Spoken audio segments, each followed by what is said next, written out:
Masechet Nedarim, Daf Mem Aleph. We have a few more agadot and teachings about visiting the sick and sickness itself. And then we'll see the next Mishnah. Amar Rabbi Alexandri, Amar Rabbi Chaya bar Abba. We're going to see a few teachings in the name of these sages.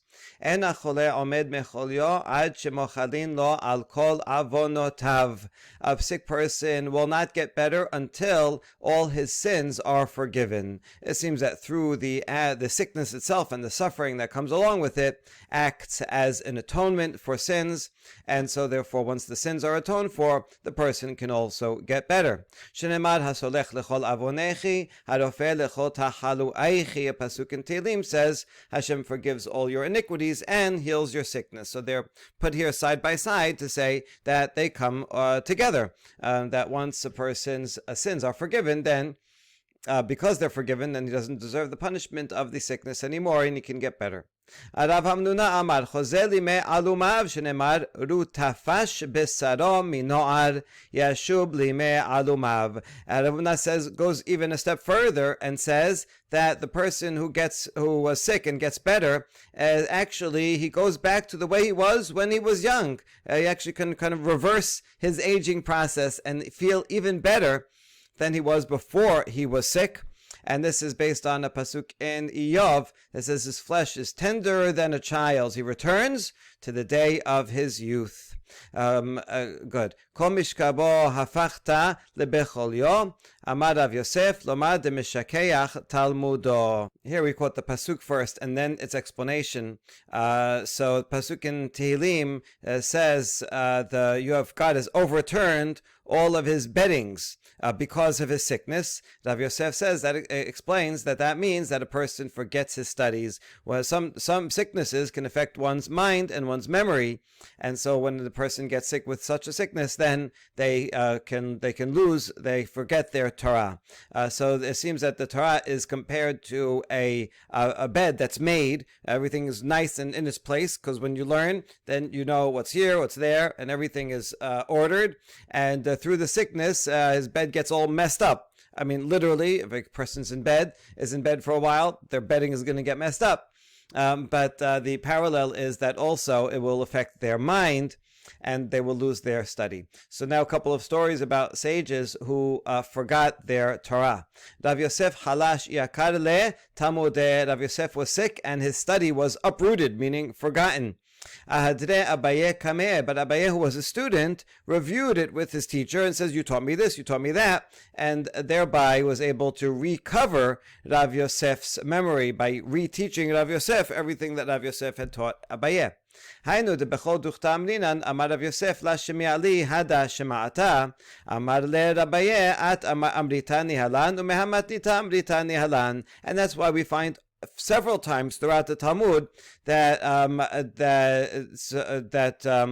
Rav Yosef says, I never heard this teaching. Right? Someone comes and says something to him and says, I never heard that before. And then Abaye will say, actually, you did. You're the one that taught it to us in the first place. And it was based on this braita. That's how you derived it, and you explained it in this way.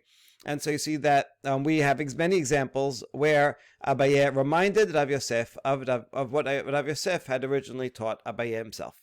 Ki hava gamir Rabbi telat asre ape hilcheta agmere Rabbi Chaya shiva minahon. And now we have a really fascinating Agadah that's very deep about Rabbi Yehuda Hanasi. We know that he is the composer of the Mishnah. Before the Mishnah, there were lots of compositions and collections of oral law. Tanish Tana had his own curriculum, and so Rabbi had to gather all these together, and they actually continued to exist in the form of various the Tosefta and other Taneh de Rabbi Chaya and other collections of Baraitot.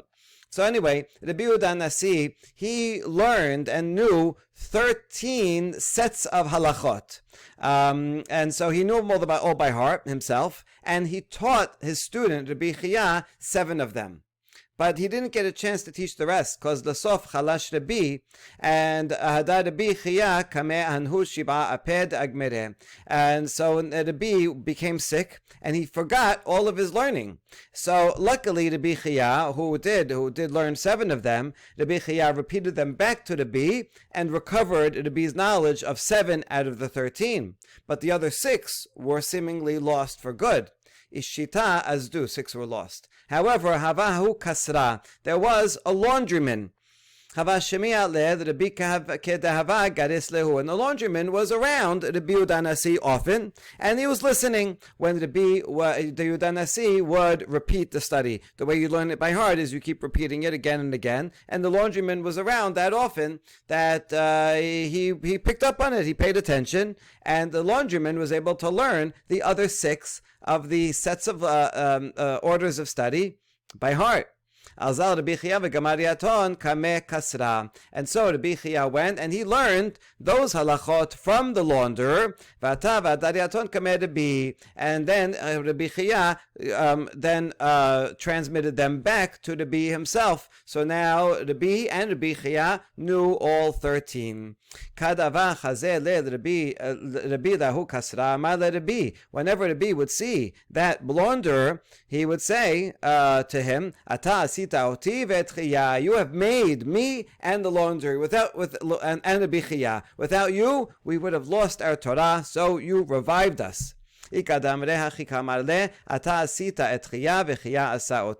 slightly different version, Rabbi Chaya said to the launderer, you made Chaya, and Chaya has made me. Right? Without a person's learning, a sage, without his learning, who is he? And so you remade me by reminding us of the Torah. So, thank you for paying attention while doing the laundry. Okay, it's interesting that laundrymen come up in a lot of stories. We know that there was a laundryman that would visit Rabbi every day, and the whole story when Rabbi died, and the launderer then went and died on the same day.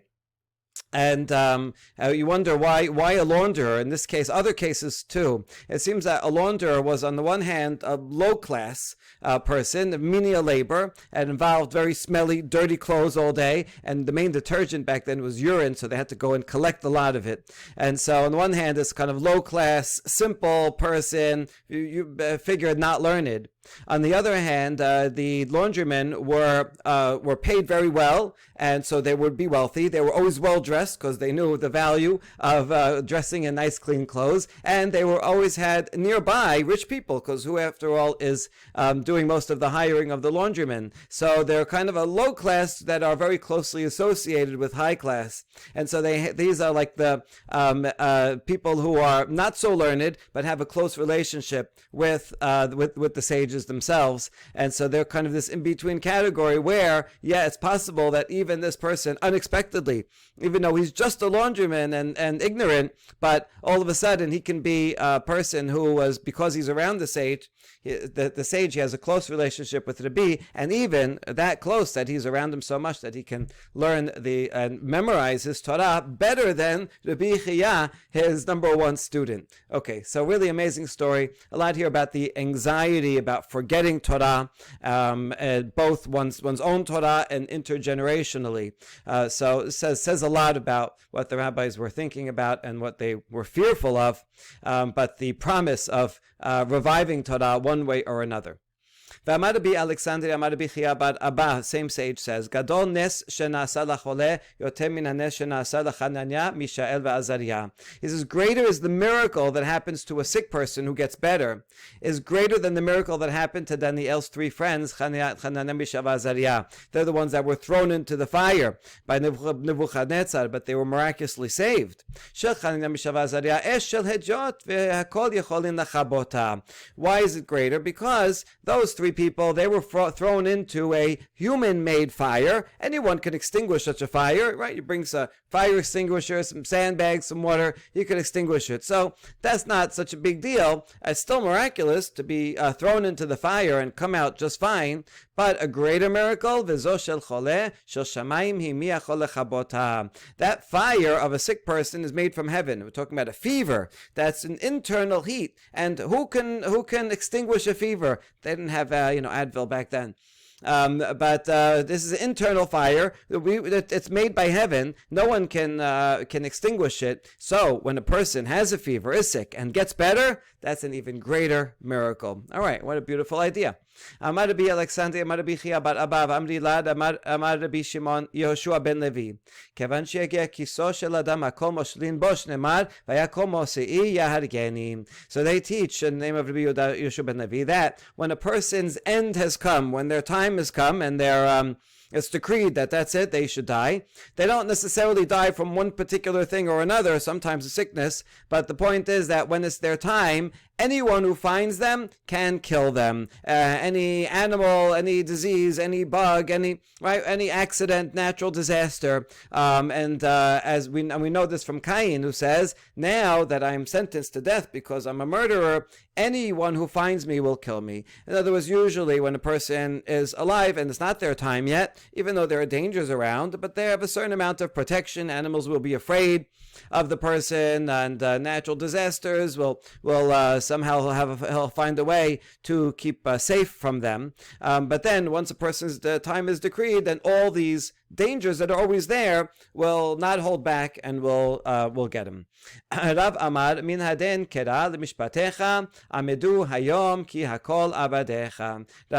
Rav agrees with the idea, but learns it from a different pasuk. It says, "They stand this day according to your judgment," meaning all the animals and forces in the world, everything follows your commandment, Hashem, right? Your judgment, because everything in the world are your servants, and therefore it's in a way kind of more direct. That once a person's time has come, it's not that God has to, it's not just that they drop dead automatically. It's that some force, but in the world, something in the world, but everything in the world is a servant of God, will come after him and do the execution because of God's judgment. Now we have a couple of stories that show it and quote the same pasuk. Rabba bar Shela amru Shecheb Gabra. Regarding Rabba bar Shela, people said to him that some guy died. Gavoa hava racheb girdona zutra. And the way this guy died was very unusual, so that's why they told him about it. He was a tall man riding a small mule.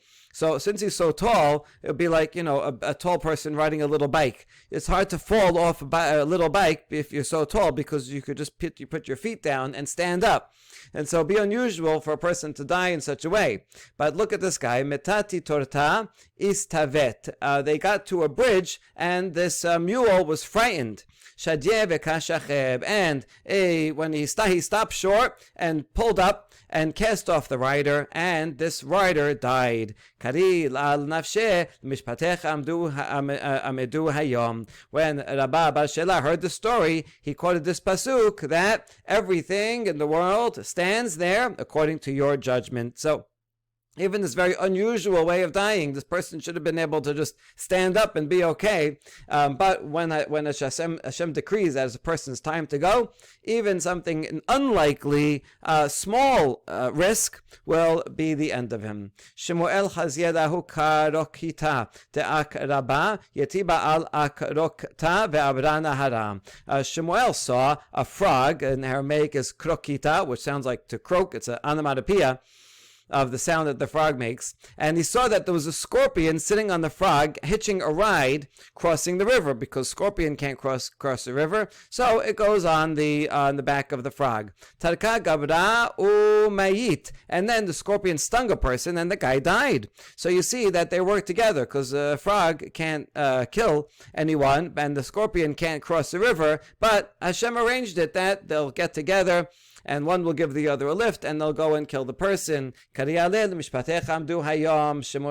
was wondrous that, see, everything in the world serves Hashem, and when it's that time's guy to die, even the scorpion across the river will get a lift, and God's judgment will be fulfilled.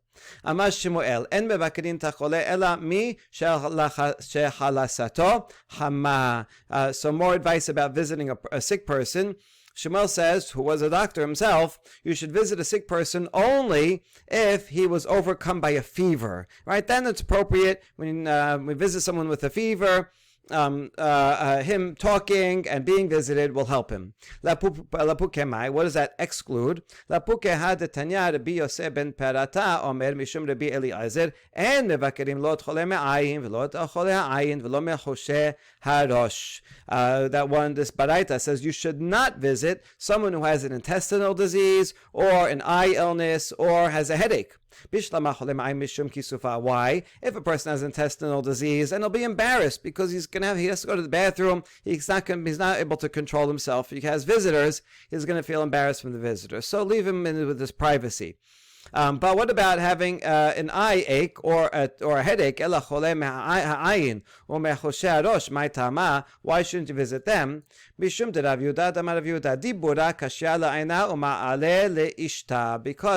Yehuda said that speech is bad for your eyes, but it's beneficial for a fever. If someone has an ache in his eye, probably he wants to keep his eye closed, and then when you go visit him, he's going to have to open his eye. And the same thing with a headache. When someone has a headache, they don't want to hear noise, they don't want to talk, they don't want to hear people talking to him. Eye ache and headaches often come together. So when someone has either of these, they don't want visitors. They want to be able to just rest with their eyes closed in quiet, and that'll be better for them. So don't go and visit and then force them to talk and make their condition worse. Amarava hay ishta ilav de farvanka de malacha de mota ma'ale kechizra ledikle chad litlat yomin vechi tiraiki legufa. All right, so Rava says that a fever, were it not that it was a messenger of the angel of death, meaning a fever, if it gets high, can be seriously dangerous and can cause death. So fever is not good because of that. However, if not for that, meaning if you can survive a fever, then it actually is as beneficial for a person like thorns are for a palm tree. Just like the palm tree has thorns, and that prevents animals and people from touching it and taking the dates. Thorns are a good protection. So too is a fever. A fever is beneficial for a person. And this is true. The reason why the body has a fever is because it's raising the temperature in order to kill off various bacteria and germs that cannot survive in that hot temperature. So it is definitely a defense mechanism. The problem is that if the defense mechanism lasts too long and goes too high, then it could kill the person themselves. But if it doesn't kill you, then it will literally make you better. Okay. If the fever, so this fever that's good is good if it's once every 30 days. Then it's like an antidote to poison. Tiraiki, this was a well-known antidote to snake venom, and it was used for all kinds of things. It was known as a wonder drug. And so just like this antidote can cure poison, so too a fever, if it's only once in 30 days, can cure all kinds of diseases. So it could be a good thing, although it is quite dangerous. Rav Nachman bar Yitzchak Amar, Lo hi ve'lo tiraika. Nachman said, I'd rather not have the fever and not have its curing ability and not have its antidote, right? I'd rather, whatever the sickness is, I'd rather have that sickness than the negative effects of the fever itself, which is, I guess, what we agree with, because when we have a fever, we take medication to take away the fever, and we'll take care of the other sickness with antibiotics or whatever other way. But the fever is not particularly good. We'd rather not have the fever and any beneficial effects that it has. Okay, but that's a lot of treatments do affect the body negatively. Pretty much any treatment has side effects that will harm us in some way, but hopefully the benefit for them is better than the harm. Okay, Amar Rabba bar Yonatan Amar Rav Yechiel Arsan Yafeh lechole lirfu'ato. So this thing called arsan is beneficial for a sick person to cure him. What is it? My arsan. Amar Rabbi Yonatan chulsha de sa'are atika de resh nafya. Old hulled barley from the beginning of the sifting process. Okay. Amar Rabbi ba'ayan bishula ke'ayan bisra de Torah. And you have to take this barley. It's very tough. You have to cook it a lot, as much as bull meat. Bull meat requires a lot of cooking, and also these barley husks. Rav Yosef Amar Simide de Saare Atikata Deresh Nafia. Another opinion, arsan is actually fine flour, also from old barley at the beginning of the sifting process. Amar Abaye Bayan Bishula Ke Bisra de Torah, but this one also requires to be cooked a lot like bull meat. Amar Rabbi Yochanan, burdam en mebakerim ve'en maskirin shemo. If someone has this disease called burdam, it's not boredom, because if someone is bored, then you should go visit them. But rather, this disease, intestinal disease, you should not visit the person, and it's so embarrassing, you shouldn't even mention the name of it. You shouldn't say, this guy has burdam, because it's embarrassing. Now, my tama, what's so embarrassing about it? A person that has it is like a flowing spring, meaning he has a lot of diarrhea. See, you don't even want to say it in English, and so you don't want to visit that person because it's embarrassing. He can't control himself, and he doesn't want visitors. Amar Rabbi Elazar, Lama nikra shemo burdam shukem ayan hanoveya. Why is it called burdam? It's actually probably a Greek word that does have something to do with meaning filled with blood, but we're making a play on the word burd, like a board, and dam. Dam, so meaning a pit full of blood that a person keeps on expelling diarrhea mixed with blood, and so this is not a good disease. And don't visit the guy, and you don't have to tell anybody that the person has such a disease. So now we're going all the way back to the Mishnah, that if I have a vow that I can't give you any benefit, I can still give you benefit, a cure of the soul, but not monetary cure. So what does that mean? What's the difference? Hechi katane. So maybe refuat nefesh means for free. I can treat you and give you any medical treatment and benefit for free, but I can't charge you for it. If that's what it means to say, litni hachi merapeu bechinam avalu b'sachar, then say that outright. Say, I can heal you from a doctor, or I know some remedy. I can heal you for free, but I can't charge you for it. Right? Say that. But refuat nefesh doesn't sound like it's talking about that. Refuat nefesh gufo, refuat mamon behemto. Right? Refuat nefesh talking about he himself. And even if I made a vow, I'm not going to give you benefit, but to heal you, that's permitted. What's not allowed is something that will give you monetary benefit. That's healing your animal. Your animals, your sheep, that's your property. And by healing them, then there increases their value. So I'm giving you monetary benefit. That's what's not allowed. But curing your disease, that's not. You can't calculate how much that is worth. That's just a favor that anybody would do if they can. And so there's no price on that, and that's permitted. Amar Rabbi Zutara bar Tovia Amarav Aval Omer Lo Sam Peloni Yafela Sam Peloni Ra'la. Even for an animal, if you happen to know how to cure an animal, I can tell you, listen, this medication is good for the animal, this medication is bad, and you figure out, you go, and get it and find it. But I would not be able to actually administer it. So medical advice or medical treatment, medical advice even for an animal, or medical treatment for a human being is not called something that's a monetizable item, right? A person's health is not a financial benefit, but rather a life benefit, and therefore is permitted, even though there's a vow that I cannot benefit that person. And now we get to the next Mishnah. If one person makes a vow not to benefit to the other, then nevertheless, v'rochetz imo be'ambati gedola aval lo biktana. They can bathe together in a large bathtub or a big pool. That's no problem because not benefiting from each other. But not in a small one. So if the pool, for example, is not heated, and if it's a small one, then having one person there will heat up the water, and that will benefit the other person, and that'll be a prohibited benefit. But if it's a big one, then that will not be that the heating of that person will be negligible. and two people can sleep in the same bed, even if one has made a vow not to benefit from the other. That is the opinion of Tanakama. That's only true in the summer, where it's hot out, and so sleeping in the same bed will have no benefit. But not in the winter time when it's cold, and then having a second person in the bed to warm it up will be a benefit. Who's sleeping in the bed? It could be a husband and wife, and one might make a vow not to benefit from the other. But I think in the olden days it was more common for family members and friends to sleep in the same bed. It wasn't like today where everyone needs their own bed. ומסב עמו על המיטה ואוכל עמו על השולחן, אבל לא מן התמחוי.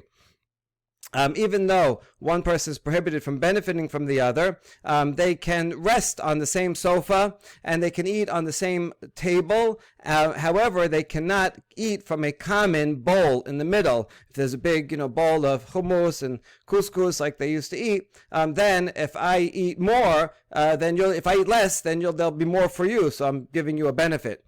So that will be prohibited. But if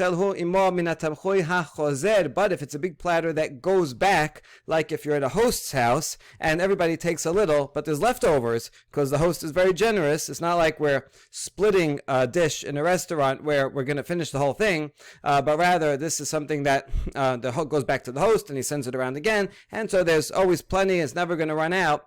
Then even if I take less, you're not getting any more than you would have anyway, and in that case it's permitted. All right, that's the Mishnah. The Gemara is going to quote a Braita that's simply going to elaborate on the very same cases. Tanya lo yirchas imo be'ambati ve'lo yishan imo be'mita ben gedola ben ketana dibre Rabbi Meir. So we have Rabbi Meir here, who may or may not be the same as the Tanakama. There's a machloket about that. But here it says one should not, if there was a vow one against another, they should not be bathing in the same bathtub. So that's certainly if it was small. And also they should not sleep in the same bed. And for the bed, it makes no difference if it's large or small, according to the Rabbi Meir. But Rabbi Yehuda Omer, Gedola bimot hageshamim, uktana bimot hachama mutar. Rabbi Yehuda disagrees and says, if it's a big bed and it's in the winter, that's fine, because the bed's so big that one person's body heat on this side of the bed will not help the person on the other side if it's a big bed. But if it's small bed, if it's a small bed and it's during the summertime, that's also permitted, because in the summer you don't want to be hot. But if it would be a small bed in the winter, then that would be prohibited. And regarding the bathtub also, they can wash together in a large bathtub, pool that's cold, and so if it's cold and it's big, then your body heat on the other side, one side of the pool, is not going to help me much on the other side of the pool. But if it was small and it was a cold pool, then that would be a problem, because I'm benefiting from body heat. However, if it's a hot bath, like a jacuzzi, and it's made for sweating, they thought it was healthy to be hot and sweat. Till today, people still go in the sauna or steam room. So if it's that and it's small, that's permitted, because having an extra person in the steam bath is not going to take away anything. It's not going to benefit anything from the other person, and so that's fine. And the same thing that we said in the Mishnah, they can lie down together on the same sofa, and they can eat together on the same table, but they can't share the same plate, because if one eats less, that benefits the other who's going to eat more. But they can eat from a common plate that will go back. What does that mean, that will go back? If it goes back to the host, and so there's plenty of food and the host will refill it if they need more, then it's permitted for them to even eat from the same plate. Next Mishnah, lo yochal imo min ha'evush shedifnei ha'po'alim. If two people are prohibited from benefit one from the other, then they cannot eat together from the same big vessel that workers would eat from. So that would be similar to this large platter, but that would be in a formal setting. This would be, out in the field, there's this big thing and everybody eats from it. So same problem, one eating less will leave more for the other. V'lo yaseh imo be'uman, and they can't work together in the same row in the vineyard, because if I work a little more, that's benefiting you, that you'll have to work a little less. Hachamim omerim oseh v'hu berachok mimenu. Hachamim say, as long as we're far away from each other, that's okay, right? And then there's no direct benefit.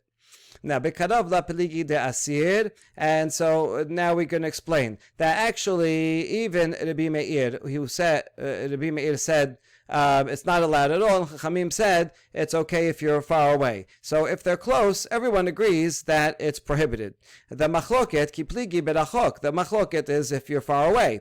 Rabbi Meir sabar gazrina nachok mishum karov. Rabbi Meir, wouldn't he agree that if we're far away, then really there's no way I'm going to benefit you from working all the way down on the other side? He would agree, but Rabbi Meir says we should make a gezerah. If we allow two people to work together far away, then they keep moving around and they're going to end up being close by at some point, and then one may benefit the other and will violate the vow. So therefore we prohibit across the board.